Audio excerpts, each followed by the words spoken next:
নবদ্বীপ নামের ছোট শহরে থাকে 10 বছর বয়সী এক মেধাবী বালক, রায়ান। বিজ্ঞান আর রোবট বানানো তার সবচেয়ে প্রিয় কাজ। একদিন সে নিজের ঘরের গ্যারেজে তৈরি করলো একটি বিশেষ রোবট, নাম দিল টুটুল। টুটুলের ছিল 3টি চোখ, উড়ে যাওয়ার ছোট ডানা এবং মিষ্টি মিষ্টি কথা বলার ক্ষমতা। রায়ান টুটুলকে শেখাচ্ছিল কিভাবে মানুষের সাহায্য করতে হয়। ঠিক তখনই শহরে সমস্যা দেখা দেয়।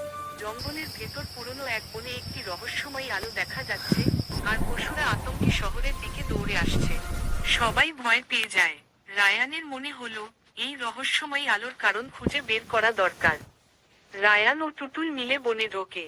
চারদিকে অদ্ভুত শব্দ।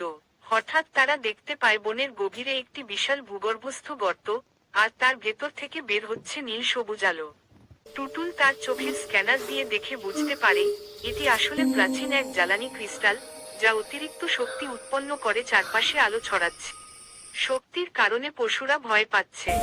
রায়ান বুদ্ধি করে টুটুলের সাহায্যে ক্রিস্টালটিকে নিরাপদ ক্যাপসুলে ভরে দেয়। আলো থেমে যায়, বন শান্ত হয়ে ওঠে। পশুরা তাদের স্বাভাবিক অবস্থায় ফিরে আসে। শহরের সবাই রায়ান আর টুটুলকে নায়ক বলে স্বাগত জানায়। রায়ান হাসতে হাসতে বলে, টুটুল থাকলে অসম্ভবও সম্ভব।